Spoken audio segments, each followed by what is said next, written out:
Again repeat कर रहा हूं टू बी वेरी क्लियर, क्योंकि केसेस बहुत है तो हमें अलग अलग सीखना है। हम ये सीख रहे हैं कि हम ग्रांट रिलेटेड टू एसेट देख रहे हैं और हमने एसेट को अलग रखा हुआ है और उसके रिलेटेड डेफर्ड को अलग रखा हुआ है। तो इसकी अकाउंटिंग हम पहले नॉर्मल तरीके से करते हुए आएंगे जैसे हम यूजुअली करते आए हैं, और फिर एक पॉइंट ऑफ टाइम पे आके गवर्नमेंट मुझे ये कहेगी कि आप ये पैसे मुझे वापस दे दे, तो उसकी अकाउंटिंग कैसे करनी है अभी वो सीख रहे हैं। क्लियरिटी है? फिर तैमूर का एक सवाल है क्विज से रिलेटेड, उसका जवाब दे देंगे हम। क्लियर है तैमूर? और फिर इनका एक सवाल था कि सर नॉन डेप्रिशिएबल एसेट के लिए जो ग्रांट होती है उसका क्या होता है, वो कॉन्सेप्ट अब तक हमने सीखा नहीं, क्योंकि दैट इज वेरी इजी, वो आखिर में कराऊंगा। सही है? खैर, हमने कहा सर, हम यहां पे लिखते हैं company received a grant of rupees 500,000 for the purchase of plant. Cost of plant is rupees 2 million. और हम ये कह रहे हैं कि ये आपको जनवरी 1, 2022 को पैसे मिले। सिंपल सा ये हिसाब किताब है। कॉस्ट ऑफ प्लांट ये है और हम कह रहे हैं एक्वायर्ड ऑन जुलाई 1, 2022। पहली एंट्री हम क्या बनाएंगे बच्चों? पहले तो आपने कैश कर लिया डेबिट और डेफर्ड ग्रांट हो गई क्रेडिट। यहां तक क्लैरिटी है? चलें जी, ओके। कितने से भाई? 5 लाख रुपए से।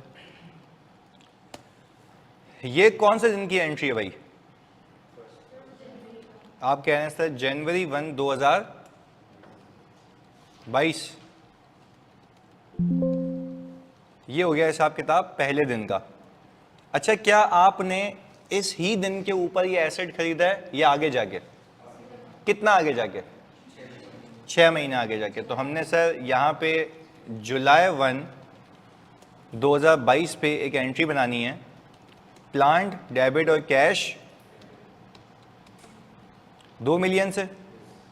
अच्छा, मेरा आपसे सवाल है, क्या मैं इस डेफर्ड ग्रांट को इस एसेट की कॉस्ट में नेट कर दूं? क्यों?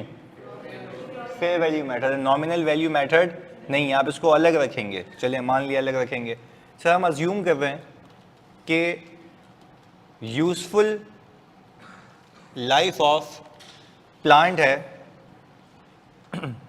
कोई 10 ईयर्स। सही है? And government impose a condition that company need to employ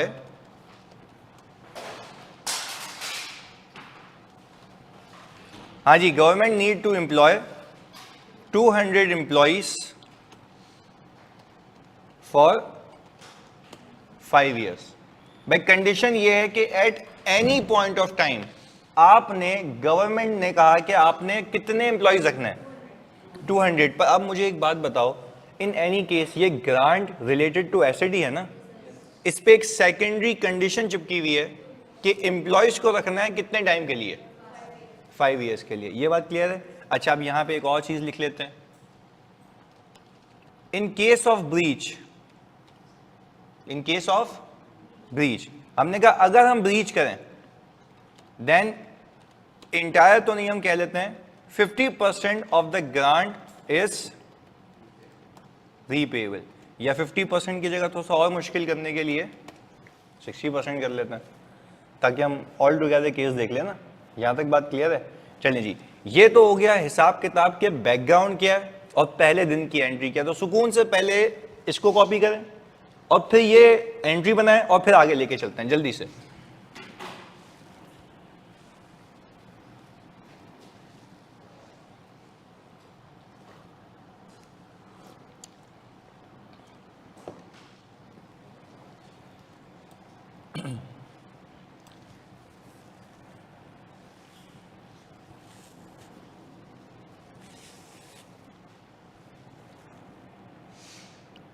वो भी बताते हैं बस इस क्वेश्चन के बाद सबके जवाबात। सही है मानिया?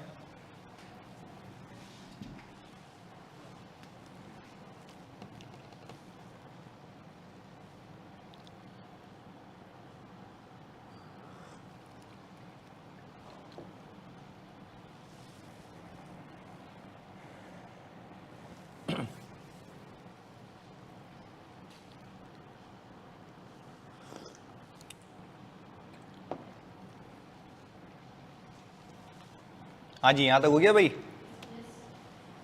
अच्छा, कॉपी इसलिए ताकि आप अपने हिसाब से अकाउंटिंग करके भी बताएं। चले, अब मैं आ गया सर 31 दिसंबर 2022 पे।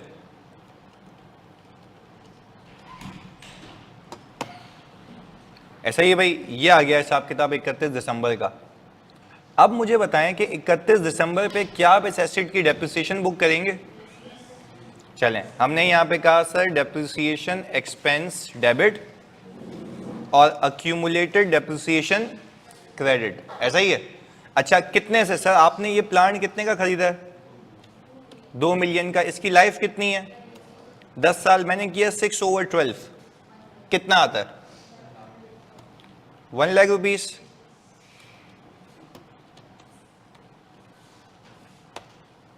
ये आ गया हिसाब किताब 1 लाख रुपए का। और सर ये आपने एंट्री बनाई है 31 दिसंबर 2022 पे। अच्छा सर, आपको तो 5 लाख रुपए गवर्नमेंट ने रीइंबर्स किए थे, तो आपने डेप्रिसिएशन क्यों पूरा बुक किया है? सर ग्रॉस मैथड है ना, आपने अलग रखा है क्योंकि कंपनी की पॉलिसी है, तरीका है अलग। अगर नेट होता तो मुझे कोई पंचायत ही नहीं होती, डेप्रिसिएशन ऑटोमेटिकली क्या आता? कम आता, तो मुझे वहां पे कोई टेंशन या पंचायत ही नहीं होती। यहां तक क्लैरिटी है? चलें, अब हमने कहा पर अब जाहिर सी बात है मुझे ये भी तो दिखाना है ना कि ये जो 1 लाख रुपए का एक्सपेंस दिख रहा है ये पूरा मेरा नहीं है, क्योंकि मैंने जो एसेट को डेप्रिशिएट किया है वो कितने का एसेट है? 2 मिलियन का। पर क्या वो 2 मिलियन मेरी जेब से लगे थे या 5 मिलियन की रीइंबर्समेंट थी? 5 मिलियन की रीइंबर्समेंट थी। अब मुझे खुद बताओ, जब 5 मिलियन की रीइंबर्समेंट थी तो क्या 5 लाख, हाँ 5 लाख, सॉरी 5 लाख रुपए की अगर रीइंबर्समेंट थी तो क्या उस 5 लाख रुपए की हद तक मेरा एक्सपेंस है या उसको रिवर्स करके इनकम बुक करूं? अच्छा, पूरी इनकम बुक कर लूं या उसकी लाइफ पे, over the life of asset? तो हमने ये कहा कि भाई यहां पे एक एंट्री बना लें और वो एंट्री ये बनेगी डेफर्ड ग्रांट डेबिट और ग्रांट इनकम क्रेडिट। ये आपने कैसे निकाला भाई? 5 लाख रुपए को डिवाइड किया 10 ईयर्स से इंटू 6/12।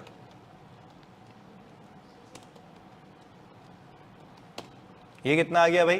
25,000। यानी आप ये कहना चाह रहे हैं कि सर वो जो 2 मिलियन का एसेट है उसमें से 5 लाख रुपए मुझे गवर्नमेंट ने दिए थे, और वो जो 5 लाख रुपए मुझे गवर्नमेंट ने दिए थे वो टेक्निकली मेरी बचत है, क्योंकि उस बचत को मैंने अलग से रखा हुआ है, तो इसलिए मैं इसको रिवर्स करके उसी हद तक इनकम बुक कर रहा हूं। क्या आपके पीएनएल में एक्सपेंस 1 लाख रुपए गया या 75,000 रुपए? 75,000 रुपीज। कैसे? डेप्रिसिएशन पूरा, उसके रिलेटेड इनकम कितनी? 25,000 रुपए। नेट कितना? 75,000। और अगर आप एसेट को नेट पे भी चलाते ना तब भी आपका नेट डेप्रिसिएशन 75 ही आता। चाहो तो करके देख लो। 1.5 मिलियन को डिवाइड करो 10 से, इंटू 6/12 कर लो, कितना आता है? 75,000। पर वहां पे क्योंकि नेट है, यहां पे ग्रॉस है। यहां तक की बात क्लियर है? हमने कहा पहले साल में भी कोई पंगा नहीं है, पहला साल गुजर गया। आगे चलें?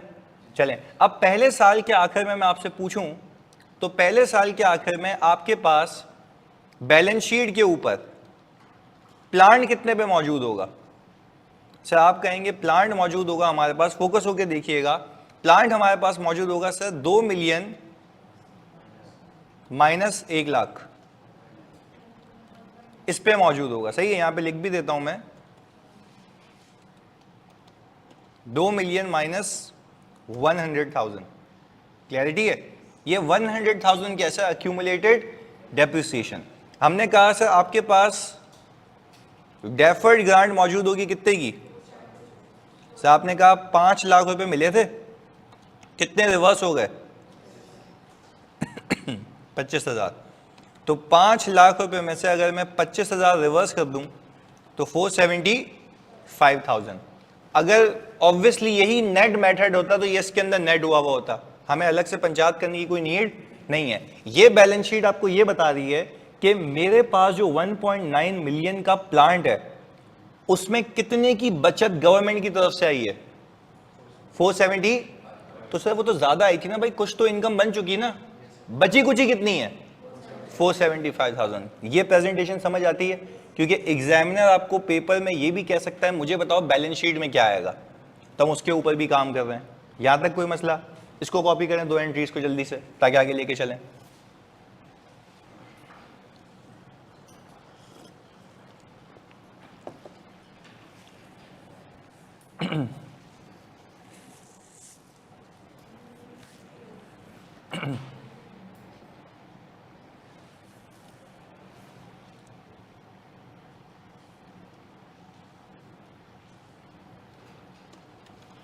ये उन्होंने बैलेंस शीट एज एट 31 दिसंबर 2022।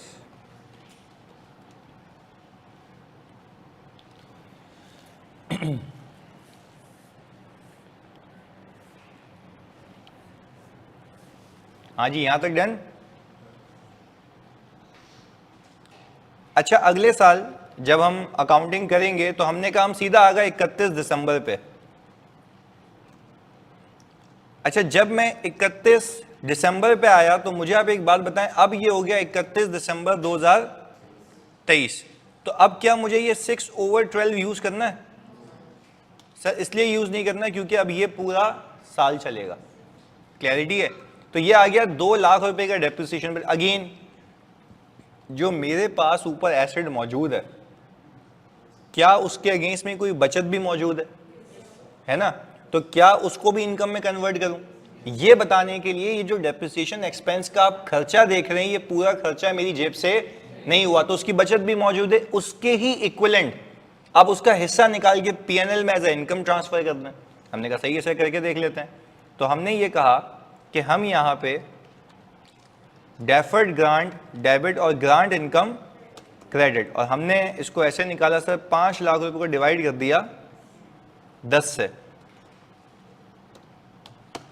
ये आ गया 50,000। तो सर पहले 25 क्यों आया था? वो 6 महीने का, 6 महीने का एक्सपेंस 6 महीने की इनकम, पूरे साल का एक्सपेंस पूरे साल की इनकम, ऐसा ही है। चलें जी, ये हो गए कितने साल? 2 साल। अब हम चलते हैं तीसरे साल में, और तीसरे साल में जाके हम बोलेंगे कि अज्यूम करो कि कंडीशन ब्रीच हो गई। अज्यूम करें कि कंडीशन ब्रीच हो गई, पर कब जाके हुई? ईयर 3 के एंड पे। अच्छा, ऊपर उसने कंडीशन क्या लगाई थी कि 5 सालों के लिए आपने 200 एम्प्लॉयज को रखना है। हाँ, सैलरी तो होगी, salary expense debit cash credit वो तो होगी ना, वो तो एंट्री बननी भी चाहिए। इसमें शो नहीं करा है ना, क्योंकि मैंने बीइंग एग्जामिनर आपको इनकी सैलरी बताई नहीं है, तो आप उसकी टेंशन ही नहीं लें कि सैलरी एक्सपेंस रिकॉर्ड होनी होगी। आप सिर्फ गवर्नमेंट ग्रांट की अकाउंटिंग करें, सैलरी एक्सपेंस होगी भी, रिकॉर्ड भी हो रही होगी, उससे हमें कोई टेंशन नहीं है। हमें टेंशन सिर्फ ये है कि 200 एम्प्लॉई कंपनी के हिलने नहीं चाहिए। कितने सालों तक? 5 सालों तक। हम कौन से साल में जाने वाले हैं? तीसरे साल में जाने वाले हैं। अब तक की अकाउंटिंग क्लियर है, बेसिक जो आज तक हमने सीखा है जी। नहीं, अगर वो सैलरी उसने बताई हुई और वो कह रहा है कि generalise the entire accounting year, तो फिर आपने हर एक एंट्री बना के देनी है, सैलरी वाली भी। सही है? अब मैं ये तो नहीं कर सकता ना, सैलरी एक्सपेंस 200 एम्प्लॉयज डेबिट और कैश क्रेडिट 200 एम्प्लॉयज, तो ये तो नहीं होगा ना। अमाउंट होगी तो कर लेंगे हम। सही है?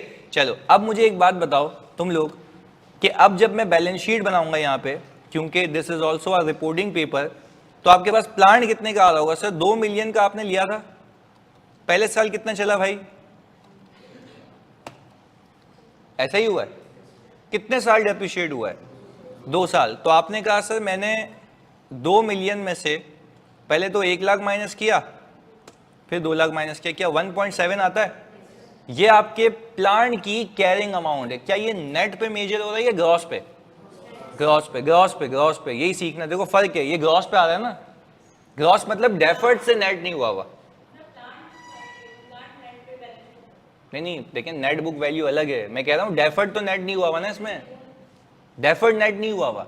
बैलेंस शीट में तो हमेशा नेट बुक वैल्यू पे आता है यूज होने के बाद। अब उसका अक्यूमुलेटेड अलग होता है, कॉस्ट अलग होती है। ये रहा ना, कॉस्ट कितनी आ रही है? 2 मिलियन। अक्यूमुलेटेड कितना आ रहा है? 3 लाख रुपए। तो नेट बुक वैल्यू कितनी? 1.7 पर। मेरा कहने का मतलब ये कि क्या तुम लोगों ने पहले दिन पे इसमें ग्रांट को नेट किया था या अलग रखा था? अलग रखा था। तो आप ये बताएं अपने यूजर ऑफ फाइनेंशियल स्टेटमेंट्स को, यानी शेयर होल्डर को, कि इसके रिलेटेड जो 1.7 मिलियन आपको दिख रहा है, ये पूरा खर्चा हमारी जेब से नहीं हुआ, इसमें से गवर्नमेंट की फंडिंग कितनी बची हुई है? आए देख लेते हैं।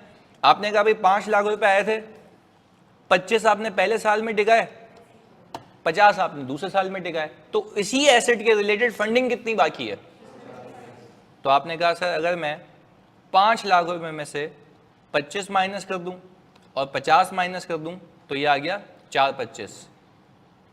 इसको निकालने का एक शॉर्टकट भी है, इसको निकालने का एक देखो मैं अगेन एग्जाम के वक्त तक आते आते आते आते आते हम अच्छे खासे शॉर्टकट सीख चुके होंगे, देख लेते हैं। मैंने 500,000 को डिवाइड किया 10 ईयर्स से और मल्टीप्लाई कर दिया 8.5 ईयर्स से। चेक करो, आता है?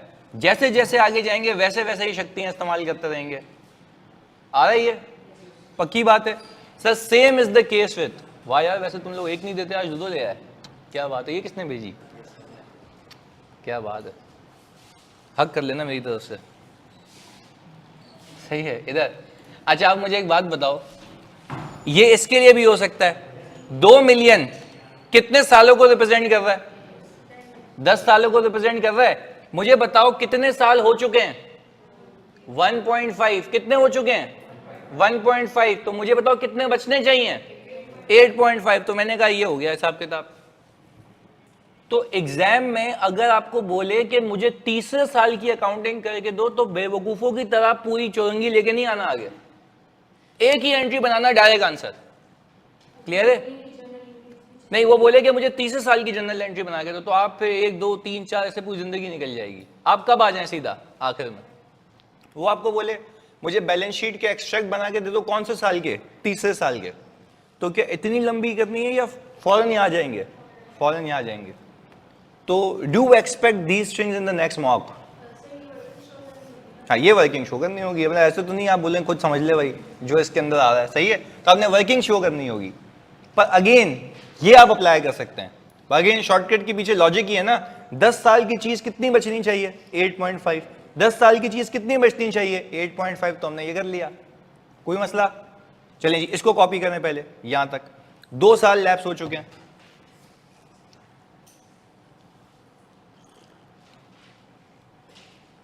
हाँ जी, मानिया, नूरुलैन, तैमूर, जल्दी बताओ, क्लियर है? नुमान, जल्दी।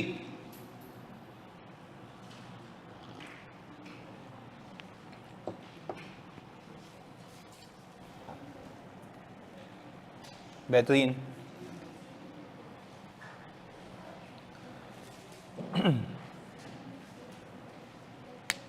कल हमारी क्लास नहीं होगी, हाँ, एक दिन परसों से होगी। कल दुआ करें, मेरा वो इंटरव्यू है यूरोप का, वीज़ा का, मतलब जा नहीं रहा, घूमने जाऊंगा, सही है? तो अल्लाह करे हो जाए। इस्लामाबाद में ही है ना इसकी एम्बेसी, चेक रिपब्लिक की, तो वहीं पे ही होता है।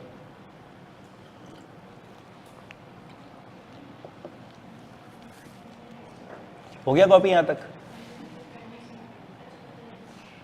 चलें, अब हम कौन से साल में चले हैं भाई? 2024 में। चलें, मुझे जल्दी से बता दो 2024 में अगर मैं सिंपल रखूं चीजें,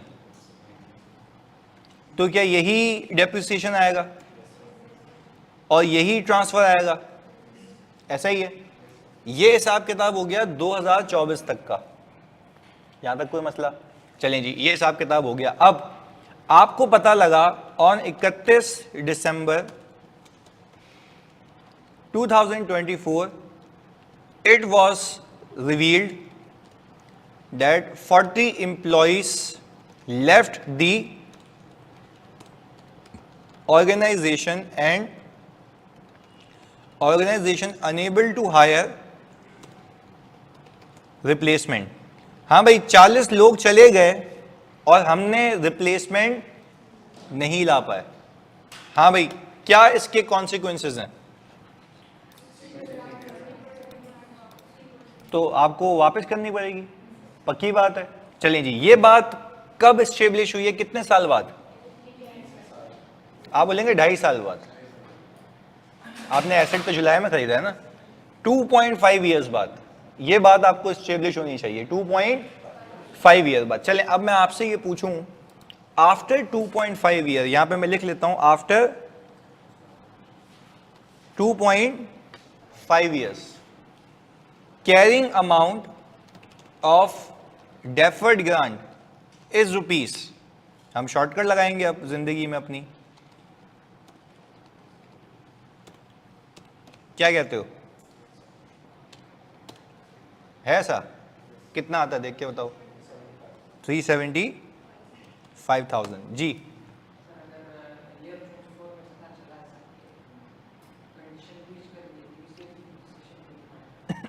डेप्रिसिएशन देखो अब वापस से ये वाला सवाल मुझे अच्छा लगा सुने सर। अगर ये 3 में आपको पता लगा कि आपने कंडीशन ब्रीच कब दी है, डेप्रिसिएशन क्यों बुक किया, depreciation in any case book होगा चाहे कंडीशन ब्रीच हो या ना हो। एक मिनट में सुने तो पहले बात कंप्लीट कर लूँ ना मैं, सुने फोकस होके ताकि आपका कनेक्शन बना रहे। देखो मैं क्या कह रहा हूँ, कंडीशन ब्रीच होती या ना होती, आप तसव्वुर करो ये ग्रांट होती नहीं, क्या एसिड यूज नहीं होता, डेप्रिशिएट होता, हमने किया कोई मसला। मैं कहता हूं ग्रांट नहीं भी हो, क्या एसेट डेप्रिशिएट होता, तो हमने भी किया। आप तसव्वुर करें ना, गवर्नमेंट का कोई अमल दखल है ही नहीं, गवर्नमेंट आपको देख ही नहीं रही, ना कोई आप अच्छा काम कर रहे हैं। हम कह रहे हैं अगर गवर्नमेंट ना भी होती तो एसेट तो अपनी जगह चल के डेप्रिशिएट होता ना। आपको बोलना चाहिए सर आपने डेफर्ड ग्रांट रिवर्स क्यों की, ऐसे आपको ये बोलना चाहिए ना, ये क्यों किया आपने सर, ये बदतमीजी क्यों की आपने, जब आपको पता है कि कंडीशन ब्रीच हो चुकी है। मैंने कहा आसानी के लिए कर लो, अभी खुद रिवर्स हो जाएगी। अपनी जिंदगी आसान रखते हैं ना, कि अभी आपने बुक की है, कितनी बुक की है, 50,000। इनका वही प्रश्न है जो आप एक्सपेंसेस में कर रहे थे, सर एक्सपेंस जब आपको पता है ब्रीच हो गई तो बुक क्यों किया। तो मैंने कहा अपनी जिंदगी को सुकून में रखने के लिए बुक कर लेना और फिर हिसाब किताब करना, हुआ क्या, होना क्या चाहिए, वो खुद ही रिवर्स हो जाएगा। मतलब ऐसे अगर तुम बुक नहीं करोगे ना, तुम्हें हिसाब किताब रखने में थोड़ी सी दुश्वारी होगी। वो तो तुम्हें लॉजिक के लिए समझाया था, नहीं अच्छा वो करके भी दिखाया था मैंने तुम लोगों को कि अगर नहीं होता तो डेफर्ड का बैलेंस क्या हो जाएगा, बस ज्यादा हो जाएगा। यानी यहां पे जो मैं डेफर्ड लिखा है मैंने 375, तुम लोगों ने बताया ना कैसे निकाला, ये 5 लाख डिवाइड बाई 10 इंटू, ये तुम लोगों ने बताया। अच्छा अगर तुम इनकम नहीं बुक करते इस साल तो ये बैलेंस ये होता या इससे ज्यादा होता, बस ये फर्क होता।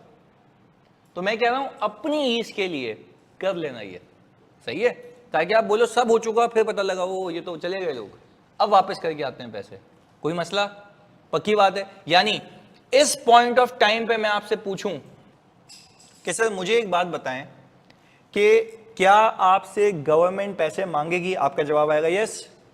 पर आपके पास इस पॉइंट ऑफ टाइम के ऊपर, इस पॉइंट ऑफ टाइम के ऊपर, गिवन पॉइंट ऑफ टाइम के ऊपर डेफर्ड का बैलेंस कितना पड़ा हुआ है, 370 इस साल के ट्रांसफर होने के बाद। क्लियर है।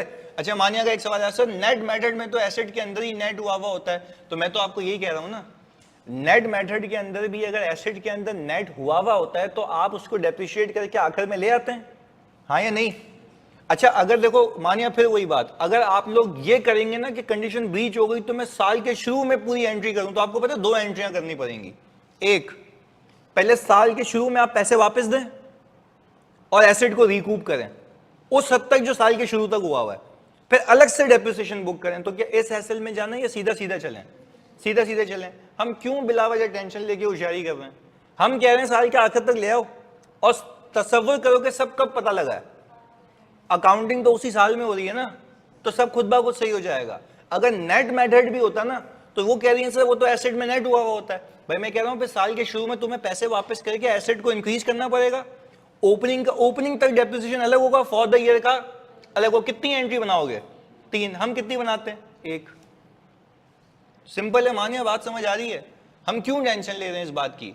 वो कह रही है सर नेट हुआ होता है तो उसमें क्यों बुक की थी, ओ भाई इसलिए बुक की थी आखिर तक ले आओ ना, फिर देख लो कितना आपने बुक नहीं किया उतना बुक कर लो एक साथ, वरना ओपनिंग तक जाओगे तो ओपनिंग में पता है क्या करना होगा, पैसे दोगे एसेट वापस ऊपर आ जाएगा, फिर देखोगे इसी एसेट पे आज तक ओपनिंग से पहले कितना नहीं बुक हुआ, फिर करंट ईयर का अलग से बुक करना पड़ेगा। करंट ईयर का अलग से क्यों करना पड़ेगा, आपने तो ओपनिंग सही कर लिया ना, करंट ईयर तो फिर सही नहीं हुआ, तो कहने का मतलब है फिर ऐसे तो खिचड़ी बन जाएगी बिला वजह। आप सिंपल एक काम करें, साल के आखिर तक ले आए और देखें हुआ क्या, होना क्या चाहिए, खत्म बात। मानिया क्लियर है, जल्दी बताओ। हाँ जी ओके क्लियर हो गया। अब जल्दी से फोकस के साथ मुझे बताओ, हम गवर्नमेंट को पैसे वापस कर रहे हैं, कैश कितने से क्रेडिट, 3 लाख से, आर यू श्योर। तो हमने कहा इसको हम कितना फीसद, तो हमने कहा सर हमने यहां पे 3 लाख रुपए का ये हिसाब किताब कर लिया, बल्कि 5 लाख का ये आ गया। अच्छा, अब जरा यहां पे वर्किंग बनेगी, अब जरा यहां पे वर्किंग बनेगी, और वर्किंग देखें क्या बनेगी। इधर आप मुझे बताएं, अब आप कितनी अमाउंट ऑफ ग्रांट के लिए एलिजिबल हैं? ओनली 40%, बिल्कुल सही, ओनली 40%। तो हम ये कहेंगे, यहां पे 2 शेड्यूल बनाएंगे, सही है, ऑन 40%, ऑन 100%। पहला साल कौन सा था जल्दी बताओ? ऐसा ही है, ग्रांट की अमाउंट सही वाली होती तो कितनी होती? ऐसा है, सही है। ओपनिंग बैलेंस, हमने कहा अमोर्टाइजेशन। अच्छा, अमोर्टाइजेशन का मतलब इनकम, अमोर्टाइजेशन का मतलब इनकम कितनी बन जाती अगर 40% पे चल रहे होते? कितनी बनती? Divide by 10 into 6/12। सुकून से एक एक करके करो, मसला नहीं है। ये आती अगर अकाउंटिंग किस पे हो रही होती? 2 लाख रुपए पे। ऐसा ही है, क्लोजिंग कितना बच जाता?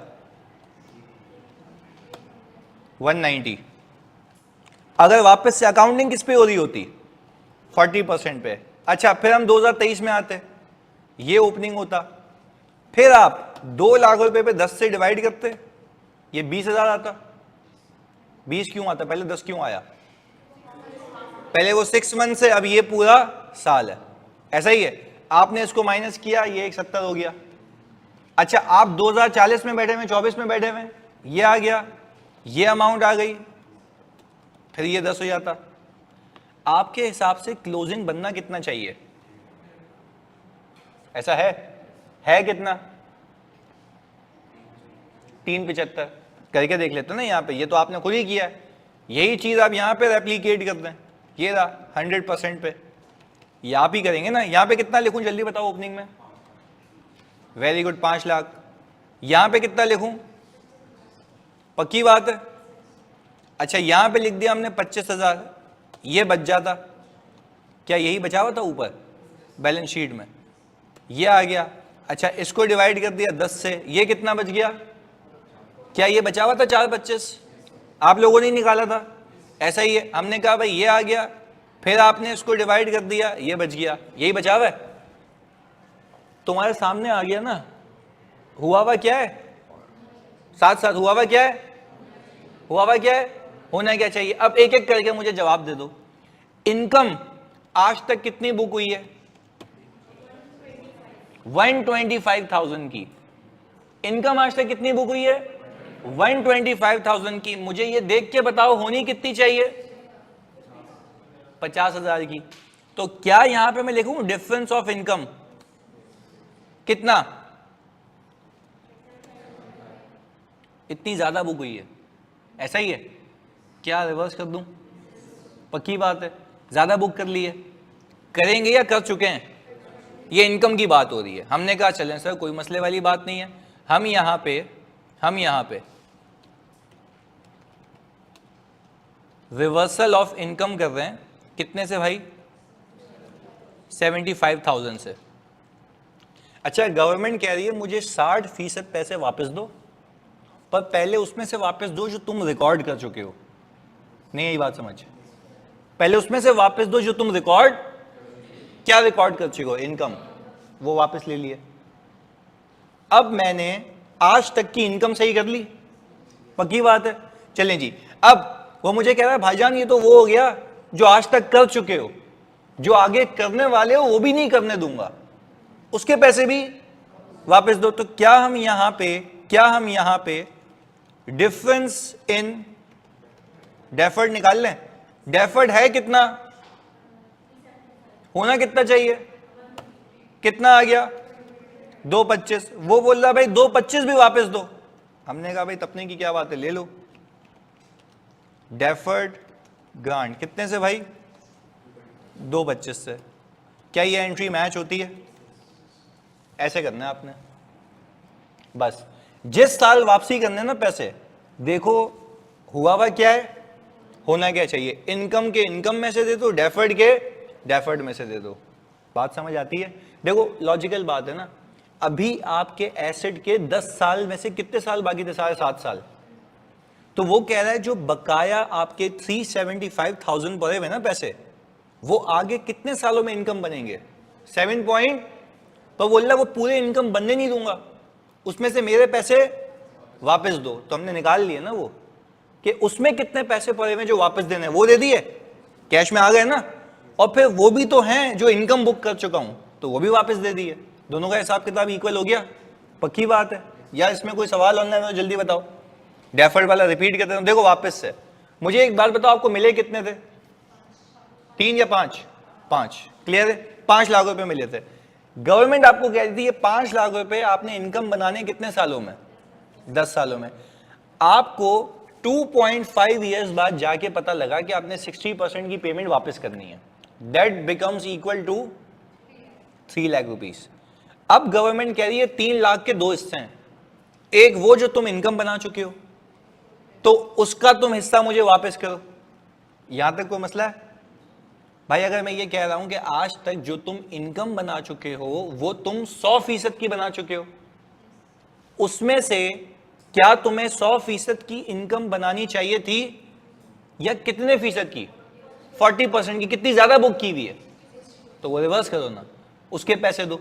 मैंने कहा बस खुश हो गए आप? उसने बोला नहीं भाई, वो तो वो है जो हो चुका है, और जो तुम आगे करने वाले हो वो भी तो नहीं होगा ना, तो उसमें से कितने पैसे देने, 225। तो हमने क्या कहा, हमने कहा डेफर्ड है कितना, जल्दी बताओ, 375, होना कितना चाहिए, 150, कितना ज्यादा है, दे दो वापस।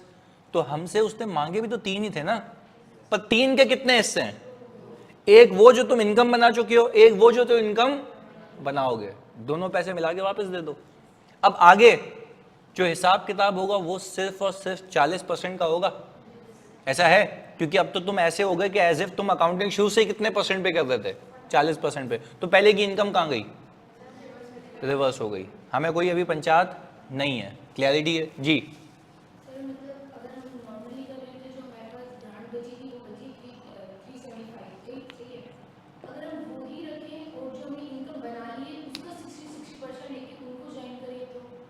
नहीं तो हम तो इजी कर रहे हैं ना, सीधा सीधा। नहीं, किसको 60% करें? अभी हम लोग कर रहे हैं तो हमारा आंसर जो हमारे ईयर एंड हो रहा है उसके बाद हमारे पास ग्रांट बची 375। जो हमने इनकम बना ली है उसका 60% नहीं 40% हम निकाल रहे हैं। इनकम का, इनकम कितनी बनाई है आज तक आपने? नहीं, इनकम 1.25 बनाई है आपने आज तक, इनकम 1.25 बनाई है ना आज तक बेटा, ये रही ना आपके सामने। अल्लाह की कसम ऊपर एंट्री यही की है मैंने, 50, 50, 25, कितना होता है, 1.25, क्लियर है बेटा? आपने 1.25 की इनकम बनाई है ना आज तक, ये मैंने तो एंट्री नहीं की, आप लोगों ने कराई है। हाँ हाँ भाई, ये 100% हो गई, आगे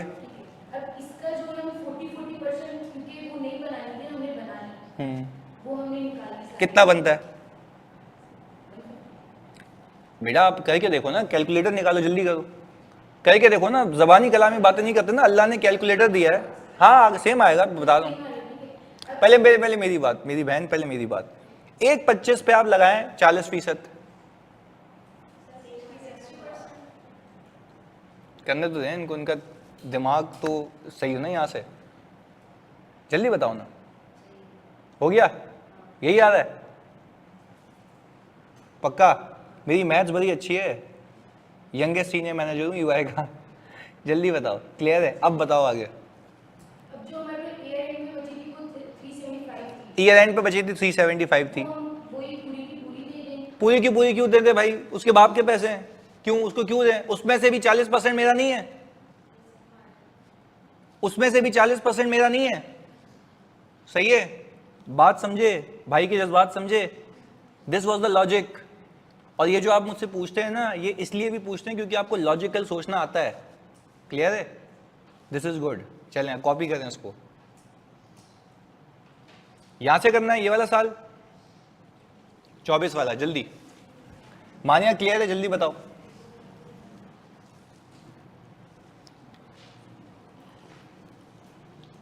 डेफर्ड वाली बात के लिए डेफर्ड भी कुछ बचेगा ना, वो भी तो आगे जाएगा।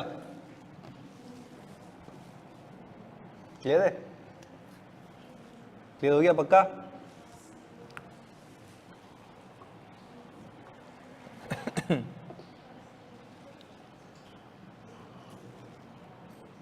पक्का, कोई कंफ्यूजन तो नहीं है? कल तो ले नहीं रहा मैं क्लास, परसों सेम रहेगी।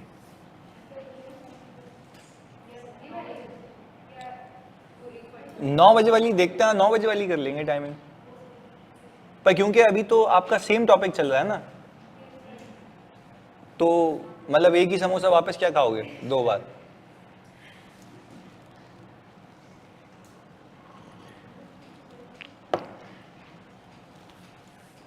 मतलब टाइम ज़ाया करने वाली बात है ना। हाँ मतलब if there is something additional, कोई कोर्स से हट के चीज़ हो तो बेशक आप लें। प्रैक्टिस करनी है तो प्रैक्टिस के सवालात देख के कर लो सोल्यूशन।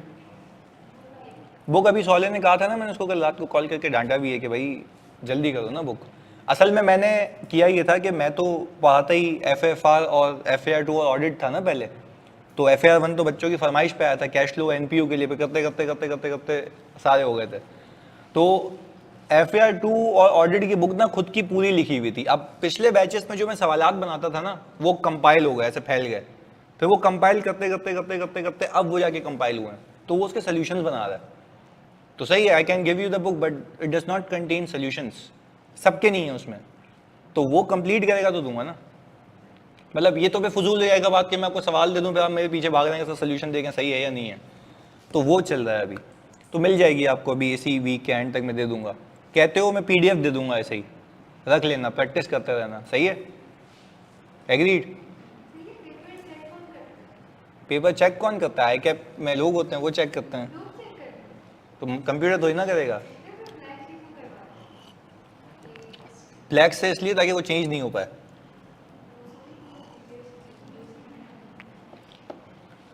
वाइटो बोल रहा हूँ, कभी रिमूवर यूज किया है?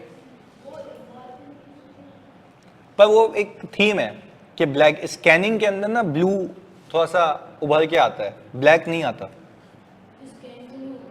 स्कैन होते हैं ना पेपर, स्कैन क्यों होते हैं? स्कैन इसलिए होते हैं कि भाई अगर चेकिंग हो रही है तो रिकॉर्ड तो रहे ना। पेपर लेस जमाना है, आप अभी आगे जाके आपके पेपर्स भी कंप्यूटर पे हो जाएंगे, सारे कंप्यूटर बेस्ड हो जाएंगे। आंसर शीट पे आप क्वेश्चन नंबर 4 डालेंगे और बोलेंगे क्वेश्चन नंबर 4 में MCQs 1 का आंसर ये है, ABC ऐसे लिख देंगे।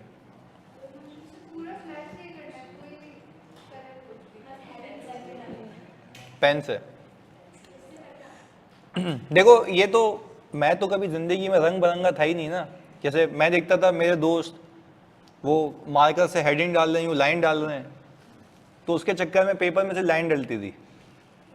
सही है, हम क्वालिफाई हो गए, हम लाइन नहीं डालते थे, हम काम की बात लिखते थे। मैंने आज तक नरेशन नहीं लिखी एग्जाम में, मैं एंट्री बना के आता था, लॉजिकल, पास हो गया। राइटिंग मेरी सबसे गंदी है, मैं पास हो गया।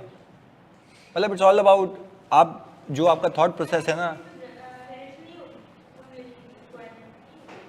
नरेशन आप बीकॉम का पेपर तो नहीं दे रहे, वो बोलते हैं जनरलाइज द एंट्रीज, वो खुद समझ जाएगा बस। वो आपको बोले ना कि तीसरे साल की रीपेमेंट की एंट्री बना के दे दो, तो this is the entry of repayment, उसकी वर्किंग दिखा देना। ऐसे वर्किंग नहीं दिखाओगे फेल हो जाओगे, वर्किंग दिखानी है आपने। जैसे ये है ना, ये 2 to 5, मैं यहाँ पे लिख दूंगा वर्किंग 1, सही है, वर्किंग 1, और एंट्री के आगे रेफर कर देना, रेफर वर्किंग 1। तो यहाँ पे आपने दिखा होगा ना difference of income, difference in deferred, वो खुद समझ जाएगा कि यहाँ से आ रहा है।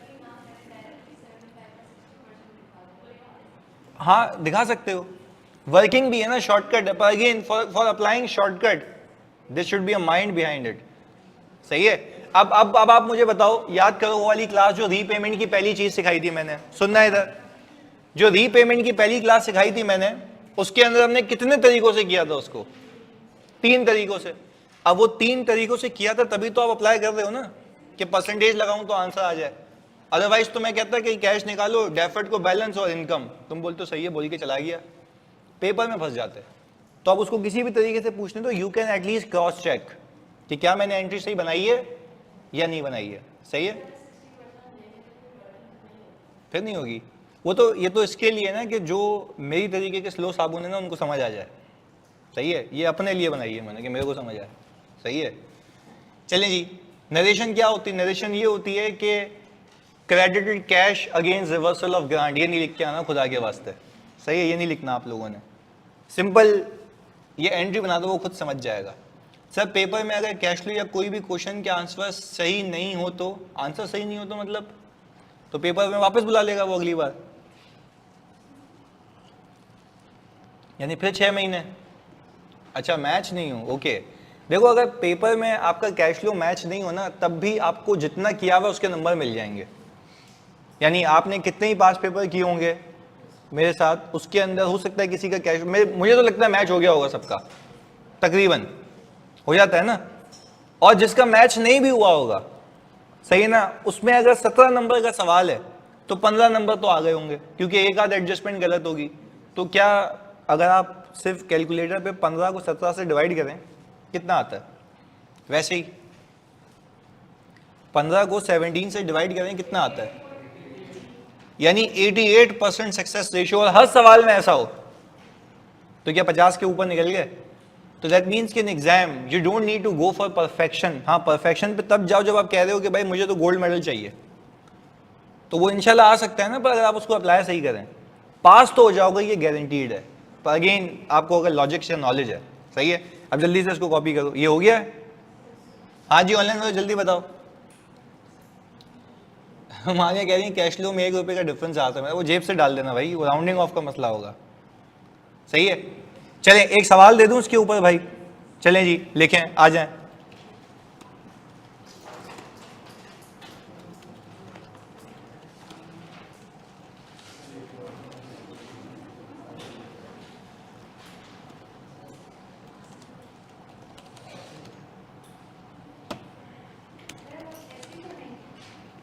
नहीं मैं आईपैड पे पढ़ाऊंगा, अभी मैंने थोड़ी सी सुस्ती हो रही थी मुझे तो मैंने इस पे खोल लिया।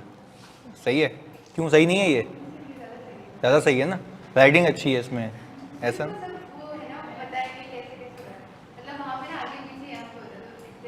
हाँ तो आप पूरा, मैं तो मेरे लिए तो आसान है, मेरा तो एक्सेल ऐसा है देखो सीधा सीधा चलता है, इसी पर आएंगे। मानिया कह रही है आईपैड ज़्यादा अच्छा है, चलो मिक्स कर चला लेंगे ना, कभी वो कभी ये। सही है। अच्छा भाई, on January 1, 2020 for the purchase of plant,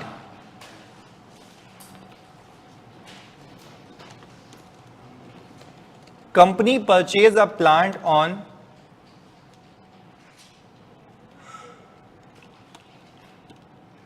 October 1, 2020 at a cost of rupees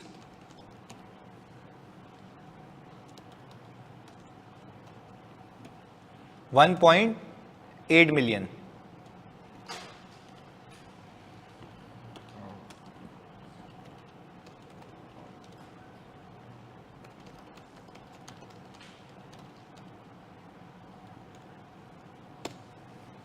$100,000.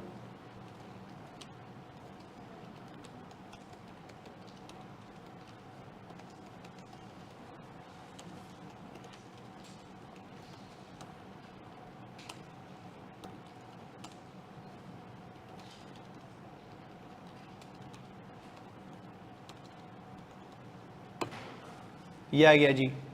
Useful life of plant is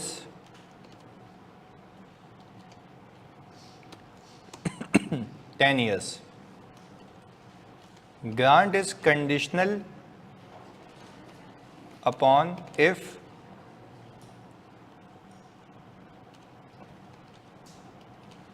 are not produced till 2022,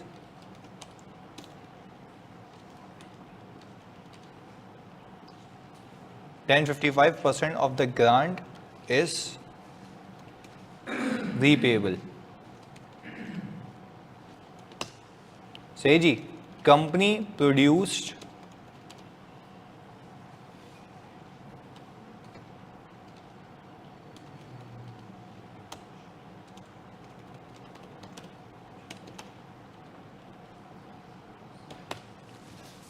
ये हिसाब किताब है भाई।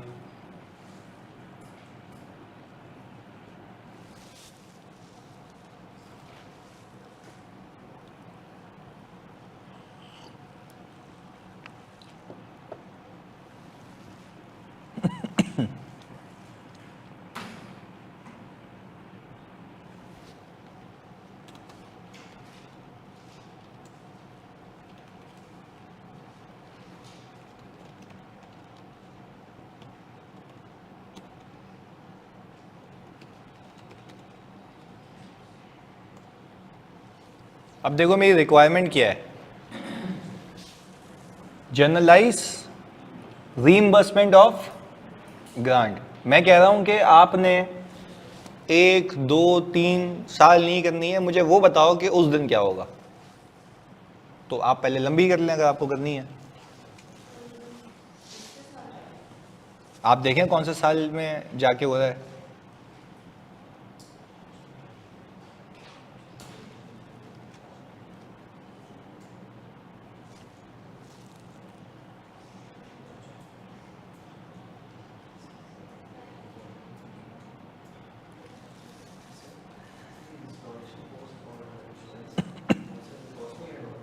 या आप सोचें, आपने तो पीआरसी पे पीपी नहीं किया, किया है ना? नहीं, तुक्के में हुआ है, अभी सही हो जाएगा ना तुक्का। अभी तो पीपी हमने भी करवाना है, उसमें तो मैं सिखाऊंगा पीपी एक्सचेंज करेंगे तो क्या होता है, ये सारी चीजें सोचें आप। ये तो बेसिक है।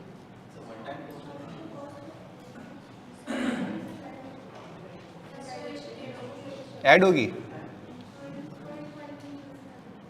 हाँ भाई,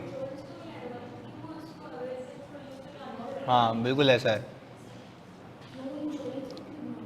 इंश्योरेंस को इसलिए इग्नोर करेंगे, एक बार मैंने कार परचेज कर ली तो मैं लोगों को कहूंगा ना कि ये कार कितने की पड़ी, तो मैं कहूंगा भाई मैंने इसके लिए, कार के लिए इतने पैसे दिए थे, उसमें ये इंस्टॉलेशन के काम करवाए, वो हो गई डायरेक्टली एट्रीब्यूटेबल कॉस्ट, वो कैपिटलाइज हो गई। अब उसके बाद मैंने उसकी प्रोटेक्शन के लिए कि बाद में ठुक नहीं जाए, उसकी इंश्योरेंस करवा ली, तो क्या वो कार की कॉस्ट का पार्ट है? नहीं, तो इसलिए वो कॉस्ट का पार्ट नहीं है।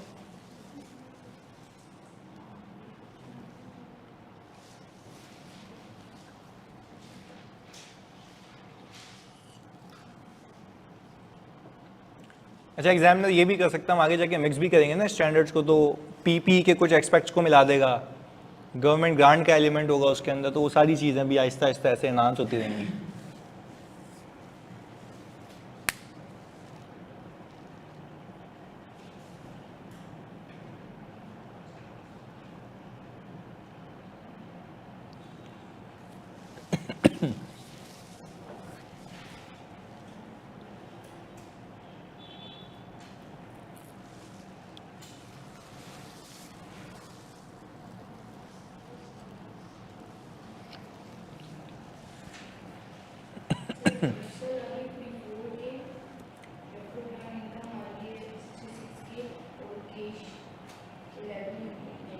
मैच हो रही है एंट्री, चलो देख लेते हैं।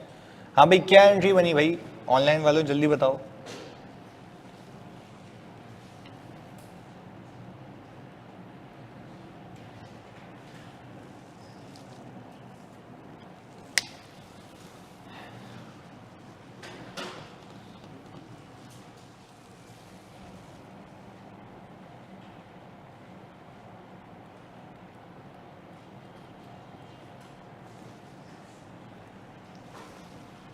हाँ जी, तैमूर, मानिया, नूरुलैन, जल्दी बताओ। अब्दुल, नुमान, क्या एक एंट्री पूछिए तुम लोगों से, क्या शुरू से बना रहे हो, डायरेक्ट पहुंच गए?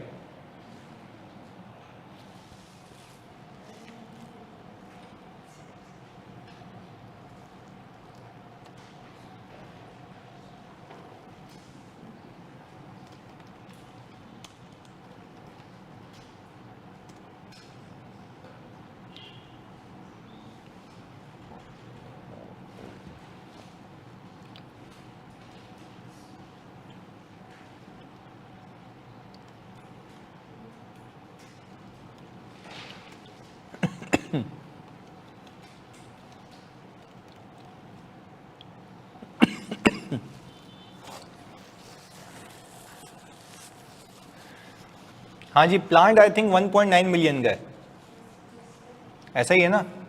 क्योंकि हम अगर कहें कि इंश्योरेंस जो है 50,000 रुपये की, वो तो डायरेक्टली एट्रीब्यूटेबल नहीं है, क्योंकि वो, मैं ये तो नहीं कहूँगा ना कि मुझे कार इतने की पड़ गई, एसेट इतने का पड़ गया, वो तो उसको अवेल करने के बाद है। तो वो तो ऑपरेशनल कॉस्ट है आपकी, वो एसेट की कॉस्ट का पार्ट नहीं। अब फॉर एग्जांपल अगर मैं लैपटॉप परचेस करके लाया तो कोई मुझसे पूछे लैपटॉप कितने का खरीदा, मैं बोलूंगा भाई इतने का कॉस्ट प्राइस थी, ट्रांसपोर्टेशन पे इतने लगे, इतने का पड़ गया। अब इसके बाद जो इंश्योरेंस करा रहा हूँ वो तो इसके प्रोटेक्शन के लिए है ना, ये तो नहीं कहूंगा कि इतने की कॉस्ट पड़ गई, वो बोलेगा भाई इतना रूटीन एक्सपेंस है, लैपटॉप बता कितने का पड़ा। तो क्या इंश्योरेंस इस कॉस्ट का पार्ट बनेगा? हाँ, पर अलबत्ता अगर मैं कहीं बाहर से लैपटॉप इंपोर्ट कर रहा होता उसके लिए इंश्योरेंस करानी होती, वो डायरेक्टली एट्रीब्यूटेबल था, क्योंकि उसके बगैर ये लैपटॉप मुझे हासिल नहीं होता, क्योंकि शिपिंग कंपनीज कहती हैं you need to do insurance, otherwise हम आपकी चीज नहीं लाएंगे, क्योंकि हम क्यों बर्डन लें इसका। क्लैरिटी है? चलें जी, ये तो हो गया हिसाब किताब कॉस्ट ऑफ प्लांट। और ये कॉस्ट ऑफ प्लांट कब आई आपके पास, जल्दी बताओ? अक्टूबर 1, 2020, ऐसा ही है। अच्छा, अब हम सिंपल एक काम कर लें, अगर मैं कैरिंग अमाउंट ऑफ प्लांट निकाल लूं, कैरिंग अमाउंट ऑफ प्लांट कब, 31 दिसंबर 2022 पे, जो कि इसमें रिक्वायर्ड नहीं भी है, फिर भी निकाल लेते हैं। तो हमने कहा 1.9 मिलियन को डिवाइड करूंगा मैं कितने सालों से, 10 ईयर्स से। अच्छा अब फोकस होकर सुनना, 3 महीने चला 2020 में, 21 में पूरा साल, 22 में पूरा साल। तो क्या हम ये कह सकते हैं कि मैं यहां पे अभी अगर 10 में से माइनस कर लूं, लेस करूं जो ईयर यूज हो चुके हैं, तो मुझे बताओ अगर मैं 3 को डिवाइड बाय 12 करूं तो 0.25 आता है, और इसके अंदर मैं कर लूं 2 तो ये आएगा 2.25। तो हमने कहा कि ऑल टुगेदर अभी एज ऑफ नाउ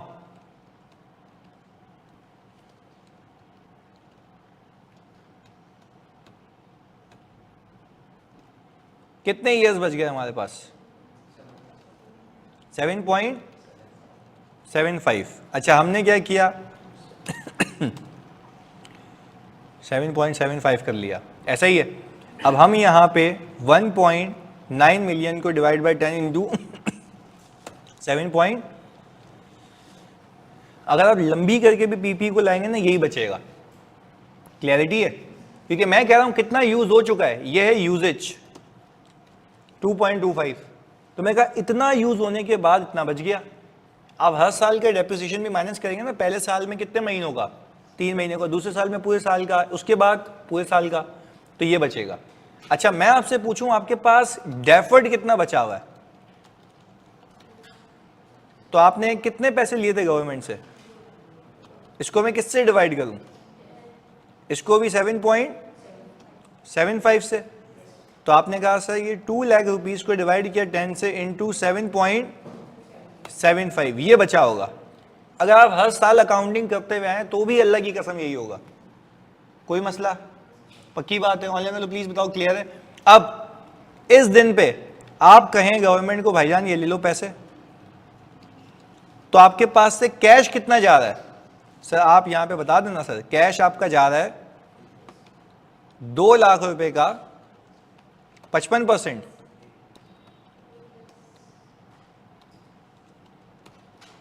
एक 10 आ गया। अच्छा मैं डेबिट क्या करूं भाई, रिवर्सल ऑफ ग्रांट इनकम।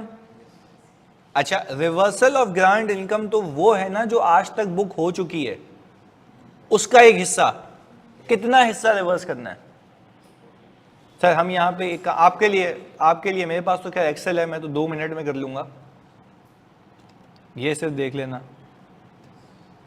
मैं यहां पे आ गया, मुझे खाली यहां पे ना ये चीजें चेंज करनी है, ये हो जाएगा, ये अमाउंट हो गई ऑन 45% ना, ऐसा ही है। तो आपने कहा ये आ गया 2 लाख रुपए का 45%, यही होता पहला, ऐसा ही है। यहां पे ये हो जाते 2020, 21 और 22। यहां पे कितना रखूं, 2 लाख रुपए,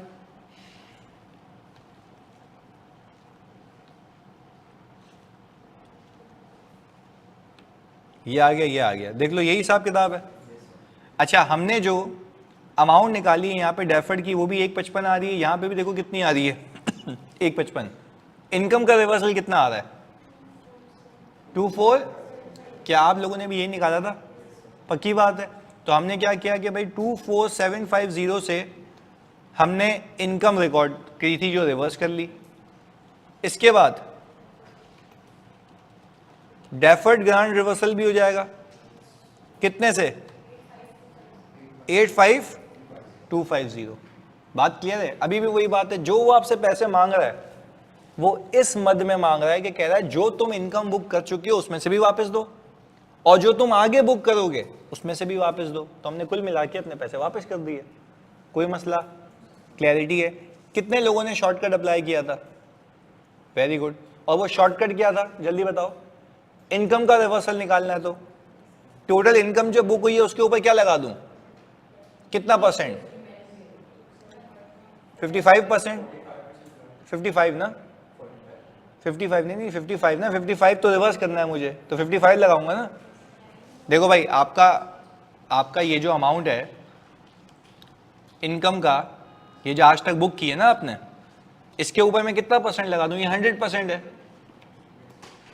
आ गया। और आपके पास ये जो अमाउंट बची हुई है डेफर्ड की, इसका कितना परसेंट? यही आ गया। दोनों का वो परसेंट निकालो, वो रिवर्स हो जाएगा। क्लियर है? तो कहने का मतलब ये है कि शॉर्टकट भी है। तो आप अगर ऐसे देखना चाहें तो ये भी आपके सामने है। सिंपल रखे ना, जितनी इनकम बुक हुई हुई उसमें से कितनी नहीं होनी चाहिए थी? 55 हटा दो। जितना डेफर्ड में पड़ा हुआ उसमें से कितना नहीं होना चाहिए? हटा दिया। क्लियरिटी है? पक्की बात है? ऑनलाइन तो जल्दी बताओ, क्लियर है?